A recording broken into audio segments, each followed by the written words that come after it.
ನಮಸ್ಕಾರ ವೀಕ್ಷಕರೇ, ಅಕ್ಷಯ ಅಡುಗೆಗೆ ಸ್ವಾಗತ. ನಾನಿವತ್ತು ಮಾಡುತ್ತಿರುವುದು ಸಿಂಪಲಾಗಿ ಒಂದು ಕಲ್ಲಂಗಡಿ ಜ್ಯೂಸ್ ಮಾಡುವಂಥ ವಿಧಾನ. ತುಂಬ ಟೇಸ್ಟಾಗಿರ್ತದೆ, ಬ್ಯಾಚುಲರ್ಗೂ ಮಾಡ್ಬೋದು. ಅದನ್ನು ಮಾಡಲಿಕ್ಕೆ ಬೇಕಾಗಿರುವ ಸಾಮಗ್ರಿಗಳು ಇಷ್ಟರವರೆಗೆ ನಮ್ಮ ಚಾನಲನ್ನು ಸಬ್ಸ್ಕ್ರೈಬ್ ಮಾಡದವರು, ಹೊಸದಾಗಿ ನಮ್ಮ ಚಾನಲ್ ನೋಡೋರು ಪ್ಲೀಸ್ ಸಬ್ಸ್ಕ್ರೈಬ್ ಮಾಡಿ.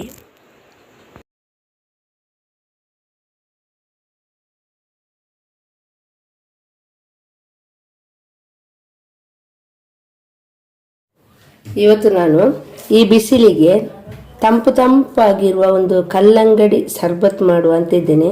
ತುಂಬ ಟೇಸ್ಟಾಗಿರ್ತದೆ, ತುಂಬ ಸಿಂಪಲ್ ಆಗಿರ್ತದೆ, ಒಳ್ಳೆಯದಾಗ್ತದೆ ಕುಡಿಯಲಿಕ್ಕೆ. ಜ್ಯೂಸ್ ಅಂತ ಹೇಳ್ಬೋದು, ಸರ್ಬತ್ತು ತುಂಬ ಟೇಸ್ಟಾಗಿರ್ತದೆ. ಈಗ ಇದರಿಂದ ಫುಲ್ಲು ತಗೊಳ್ಳೋದಿಲ್ಲ, ನಾನೊಂದು ಅರ್ಧ ತಗೊಳ್ತೇನೆ. ನಿಮಗೆ ಹೇಗೆ ಬೇಕು ಅಷ್ಟು ತಗೊಳ್ಳಿ.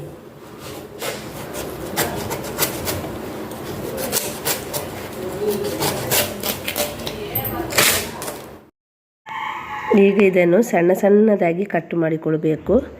ಸಣ್ಣದಾಗಿ ಕಟ್ಟು ಮಾಡಿಕೊಳ್ಳಿ. ಮತ್ತು ಬೀಜ ಎಲ್ಲ ತೆಗಿಬೇಕು. ಬೀಜ ಎಲ್ಲ ತೆಗೀರಿ. ಈಗ ಬೀಜ ಎಲ್ಲ ತೆಗೆದು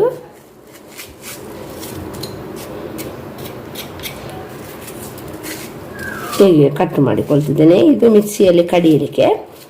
ಮತ್ತು ಇನ್ನೊಂದು ಸಣ್ಣದಾಗಿ ಕಟ್ಟು ಮಾಡಿಕೊಳ್ಬೇಕು. ಇದು ಕಲ್ಲಂಗಡಿಯನ್ನು ನೋಡಿ, ಒಂದು ಬೌಲಲ್ಲಿ ಹೀಗೆ ಕಟ್ಟು ಮಾಡಿ ಇಟ್ಟಿದೆ. ಒಂದಿಷ್ಟು ತಗೊಂಡಿದ್ದೇನೆ. ನಿಮಗೆ ತಕ್ಕ ಸರ್ಬತ್ತಿಗೆ ಜ್ಯೂಸಿಗೆ ತಕ್ಕೊಳ್ಳಿ. ಒಂದಿಷ್ಟು ತಗೊಂಡಿದ್ದೇನೆ. ಬೀಜ ಎಲ್ಲ ತೆಗೆದು ಕ್ಲೀನ್ ಮಾಡಿ ಇಟ್ಟದ್ದು. ಅದೇ ರೀತಿ ಈಗ ಇನ್ನೊಂದು ಹೀಗೆ ಸಣ್ಣಗೆ ಕಟ್ಟು ಮಾಡಿಕೊಳ್ಳಿ. ಇದು ಸ್ವಲ್ಪ ಸಣ್ಣದಾಗಿರಲಿ. ಮತ್ತು ಇದು ಹೀಗೆ ಹಾಕಿ ಈಗ ಕಲ್ಲಂಗಡಿಯನ್ನು ಹೀಗೆ ಕಟ್ಟು ಮಾಡಿ ಇಟ್ಟಿದ್ದೇನೆ. ಒಂದು ಬೌಲ್ ಆಗುವಷ್ಟು, ನಿಮಗೆ ಬೇಕಾದಷ್ಟು ಎಷ್ಟು ಬೇಕು ಹಾಗೆ ತಗೊಳ್ಬೋದು. ನಾನು ಒಂದು ಬೌಲ್ ಆಗುವಷ್ಟು ತಗೊಂಡಿದ್ದೆ. ಬೀಜ ಏನು ಇರಬಾರ್ದು. ಬೀಜ ಎಲ್ಲ ತೆಗೆದು ಕ್ಲೀನ್ ಮಾಡಿ ಹೀಗೆ ಕಟ್ಟು ಮಾಡಿ ಇಟ್ಟಿದ್ದೇನೆ. ಇದು ಕಡಿಯಲಿಕ್ಕೆ ಜ್ಯೂಸ್, ಇದು ಸರ್ಬತ್ತಿಗೆ. ಮತ್ತು ಸಣ್ಣಗೆ ಕಟ್ಟು ಮಾಡಿದ್ದೇನೆ. ಕಲ್ಲಂಗಡಿಯನ್ನು ಸಣ್ಣಗೆ ಕಟ್ಟು ಮಾಡಿ ಒಂದಿಷ್ಟು ಸಣ್ಣ ಒಂದು ಕಪ್ ಆಗುವಷ್ಟು ತೆಗೆದು ಇಟ್ಟಿದ್ದೇನೆ. ಮತ್ತು ಕಾಮಕಸ್ತೂರಿಯನ್ನು ಒಂದು 2 ಸ್ಪೂನ್ ಆಗುವಷ್ಟು ನೀರಲ್ಲಿ ಹಾಕಿ ನೆನೆಯಲಿಕ್ಕೆ ಹಾಕಿ ಇಟ್ಟದ್ದು. ಮತ್ತು ಈಗ ಒಳ್ಳೆ ನೆಂದಿದೆ. ಒಳ್ಳೆ ನೆಂದು ನೋಡಿ ಹೇಗೆ ಇದು ದಪ್ಪಾಗಿ ಒಳ್ಳೆ ನೆಂದೇ ಆಗಿದೆ. ಮತ್ತು ಇದಕ್ಕೆ ಸಕ್ಕರೆ ನಿಮಗೆ ಸ್ವೀಟಿಗೆ ತಕ್ಕೊಳ್ಬೋದು. ನಾನು 1 ಕಪ್ ಆಗುವಷ್ಟು ತಗೊಂಡಿದ್ದೇನೆ. ಮತ್ತು ಒಂದು ದೊಡ್ಡ ಕಪ್ಪು ಆಗುವಷ್ಟು ಹಾಲು, ಮತ್ತು 1 ಏಲಕ್ಕಿ. ಇದು ಹಾಕೋದ್ರಿಂದ ಒಳ್ಳೆ ಪರಿಮಳ ಇರ್ತದೆ ಅಂತ ಹೇಳಿ ನಾನು 1 ಏಲಕ್ಕಿ ಆಗುವಷ್ಟು ತಗೊಂಡಿದ್ದೇನೆ. ಈಗ ಒಂದು ಜಾರ್ ತಗೊಂಡಿದ್ದೇನೆ. ಇದಕ್ಕೆ ಈಗ ಕಲ್ಲಂಗಡಿಯನ್ನು ಅದನ್ನು ಹಾಕಿಕೊಳ್ಳಿ.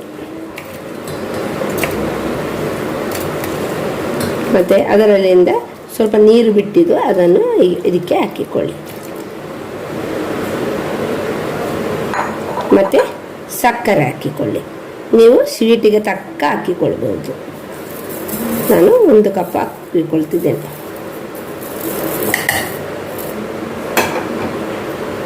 ಮತ್ತು 1 ಏಲಕ್ಕಿ. ಇದರಿಂದ ನಾನು ಸಿಪ್ಪೆ ತೆಗೆದು ಹಾಕಿಕೊಳ್ತಿದ್ದೇನೆ. ಹಾಕಿದರೆ ಒಳ್ಳೆ ಪರಿಮಳ ಇರ್ತದೆ ಅಂತೇಳಿ ಹಾಕಿಕೊಳ್ಳೋದು. ನೀವು ಬೇಡ ಅಂತೇಳಿ ಸಿಪ್ಪು ಮಾಡ್ಬೋದು. ಈಗ ಏಲಕ್ಕಿಯನ್ನು ಹಾಕಿ ಇದನ್ನು ನೈಸ್ ಆಗುವಾಗೆ ಕಡಿಬೇಕು. ನೋಡಿ ಹೀಗೆ ನೈಸ್ ಆಗುವಾಗೆ ಕಡ್ತಿದ್ದು. ನೀರೇನು ಹಾಕಲಿಲ್ಲ, ಅದರಲ್ಲೇ ನೀರು ಬಿಟ್ಟದು. ಈಗ ಸಣ್ಣಗೆ ಕಟ್ಟು ಮಾಡಿರುವಂಥ ಕಲ್ಲಂಗಡಿಗೆ ಈಗ ಕಾಮಕಸ್ತೂರಿಯನ್ನು ಹಾಕಿಕೊಳ್ಬೇಕು. ನಿಮಗೆ ತಕ್ಕ ಹಾಕಿಕೊಳ್ಳಿ. ನಾನೊಂದು ದೊಡ್ಡ ಸ್ಪೂನ್ 2 ಸ್ಪೂನ್ ಹಾಕಿದ್ದು ಸ್ಪೂನಲ್ಲಿ, ಇದಕ್ಕಿಂತ ಸ್ವಲ್ಪ ದೊಡ್ಡ ಸ್ಪೂನಲ್ಲಿ ಹಾಕಿಕೊಂಡದ್ದು. ಮತ್ತು ನಿಮಗೆ ತಕ್ಕ ಹಾಕಿಕೊಳ್ಳಿ. ನಾನೊಂದಿಷ್ಟು ಹಾಕಿದ್ದೇನೆ. ಹಾಕಿ ಹೀಗೆ ಒಳ್ಳೆ ಮಿಕ್ಸ್ ಮಾಡಿಕೊಳ್ಳಿ. ಬೇಕಾದರೆ ಅದನ್ನೆಲ್ಲ ಹಾಕಿಕೊಳ್ಬೋದು ಜಾಸ್ತಿ. ಸ್ವಲ್ಪ ಈಗ ಮಿಕ್ಸ್ ಆಗಿದೆ. ನಿಮಗೆ ಕಾಮಕಸ್ತೂರಿ ಅದು ನೆನೆಯಲಿಕ್ಕೆ ಹಾಕಿದ್ದು, ನಿಮಗೆ ಜಾಸ್ತಿ ಬೇಕಾದ್ರೆ ಜಾಸ್ತಿ ಹಾಕಿಕೊಳ್ಬೋದು, ನಿಮಗೆ ತಕ್ಕ ಹಾಕಿಕೊಳ್ಬೋದು. ಈಗ ಒಂದು ದೊಡ್ಡ ಪಾತ್ರೆ ತಗೊಂಡಿದೆ. ದೊಡ್ಡ ಬೌಲ್ ಆದರೆ ದೊಡ್ಡ ಬೌಲಲ್ಲಿ ಮಾಡಿಕೊಳ್ಬಹುದು. ಈಗ ಕಲ್ಲಂಗಡಿಯನ್ನು ಕಡ್ದಿದ್ದು ಹಾಕಿಕೊಳ್ತಿದ್ದೇನೆ. ದೊಡ್ಡ ಪಾತ್ರೆಯಲ್ಲಿ ಹಾಕಿಕೊಳ್ತೀನಿ. ಇದು ಬೇಕಾದರೆ ನಿಮಗೆ ಸೋಸಿಕೊಳ್ಬೋದು. ನಾನು ಸೋಸೋದಿಲ್ಲ, ಹಾಗೆ ಹಾಕಿಕೊಳ್ತಿದ್ದೇನೆ. ಬೀಜ ಇಲ್ಲದೆ ಕಟ್ತಿದ್ದಲ್ಲ, ಹಾಗೆ ನಾನು ಸೋಸೋದಿಲ್ಲ, ಹಾಕ್ತೇನೆ. ನಿಮಗೆ ಬೇಕಾದರೆ ಸೋಸಿಕೊಳ್ಳಿ. ಈ ಜ್ಯೂಸಿಗೆ ಇದನ್ನು ಹಾಕಿಕೊಳ್ತಿದ್ದೇನೆ. ಕಾಮಕಸ್ತೂರಿ ಮತ್ತು ಸಣ್ಣಗೆ ಕಟ್ಟು ಮಾಡಿರುವಂಥ ಕಲ್ಲಂಗಡಿ, ಅದು ಕುಡಿಯುವಾಗ ಒಳ್ಳೆಯದಾಗ್ತದೆ. ಸಣ್ಣಗೆ ಕಟ್ಟು ಮಾಡಿದ ಕಲ್ಲಂಗಡಿ ಮತ್ತು ಇದೆಲ್ಲ ಕಾಮಕಸ್ತೂರಿ ಎಲ್ಲ ಹಾಕಿದ ಮೇಲೆ ಹೀಗೆ ಒಳ್ಳೆ ಮಿಕ್ಸ್ ಮಾಡಿಕೊಳ್ಳಿ. ಈಗ ನೋಡಿ ಒಳ್ಳೆ ಮಿಕ್ಸ್ ಆಗಿದೆ. ಇದಕ್ಕೆ ಈಗ 1 ಕಪ್ಪು, ದೊಡ್ಡ ಕಪ್ಪು 1 ಕಪ್ಪು ಆಗುವಷ್ಟು ಹಾಲು ಹಾಕಿಕೊಳ್ತಿದ್ದೇನೆ. ನಾನು ಯಾವ ಕಲರ್ ಯಾವುದು ಮಿಕ್ಸ್ ಮಾಡಲಿಲ್ಲ, ನ್ಯಾಚುರಲಾಗೇ ಮಾಡಿಕೊಳ್ಳೋದು. ಹೀಗೆ ಒಳ್ಳೆ ಮಿಕ್ಸ್ ಮಾಡಿಕೊಳ್ಳಿ. ಈಗ ರೆಡಿಯಾಗಿದೆ ನೋಡಿ, ಇದು ಒಳ್ಳೆ ಬಂದಿದೆ. ಇದನ್ನು ಬೇಕಾದರೆ ನೀವು ಫ್ರಿಜ್ಜಲ್ಲಿಟ್ಟು ಸ್ವಲ್ಪ ಕೋಲ್ಡ್ ಆದ ಮೇಲೆ ಕುಡಿಬಹುದು, ಮತ್ತು ಇಲ್ಲದ್ರೆ ಐಸ್ ಕ್ಯೂಬ್ ಹಾಕಿ ಕುಡಿಬಹುದು. ತುಂಬ ಟೇಸ್ಟಾಗಿರ್ತದೆ. ಈ ಬೇಸಿಗೆ ಕಾಲದಲ್ಲಿ ತಂಪಾಗಿರುವಂಥ ಒಂದು ಕಲ್ಲಂಗಡಿ ಜ್ಯೂಸು ಇಲ್ಲದ್ರೆ ಸರ್ಬತ್ತು ಅಂತ ಹೇಳ್ಬೋದು. ತುಂಬ ಟೇಸ್ಟಾಗಿರ್ತದೆ. ಇದನ್ನು ನಿಮ್ಮ ಮನೆಯಲ್ಲಿ ಮಾಡಿ ನೋಡಿ.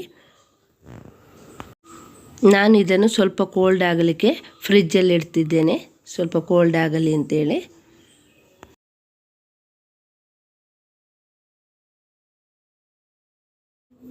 ಈಗ ಇದು ರೆಡಿಯಾಗಿದೆ, ಫ್ರಿಜ್ಜಲ್ಲಿಟ್ಟು ಕೋಲ್ಡ್ ಆಗಿದೆ. ನಿಮಗೆ ಬೇಕಾದರೆ ಐಸ್ ಕ್ಯೂಬು ಹಾಕಿಕೊಳ್ಳಿ. ನೋಡಿ ವೀಕ್ಷಕರೇ, ಎಷ್ಟು ಚೆನ್ನಾಗಿದೆ. ಸಿಂಪಲ್ಲಾಗಿ ಮನೆಯಲ್ಲಿ ಮಾಡುವಂಥ ಕಲ್ಲಂಗಡಿ ಜ್ಯೂಸು ಸರ್ಬತ್ತು ನಿಮ್ಮ ಮನೆಯಲ್ಲಿ ಒಮ್ಮೆ ಮಾಡಿ ನೋಡಿ. ನಮ್ಮ ಚಾನಲ್ ಲೈಕ್ ಮಾಡಿ, ಶೇರ್ ಮಾಡಿ, ಸಬ್ಸ್ಕ್ರೈಬ್ ಮಾಡಿ, ಪಕ್ಕದಲ್ಲಿರುವ ಬೆಲ್ ಐಕನನ್ನು ಕ್ಲಿಕ್ ಮಾಡಿ. ಇಷ್ಟರವರೆಗೆ ನಮ್ಮ ಚಾನಲನ್ನು ಸಬ್ಸ್ಕ್ರೈಬ್ ಮಾಡದವರು, ಹೊಸದಾಗಿ ನಮ್ಮ ಚಾನಲನ್ನು ನೋಡೋರು ಪ್ಲೀಸ್ ಸಬ್ಸ್ಕ್ರೈಬ್ ಮಾಡಿ. ಧನ್ಯವಾದಗಳು.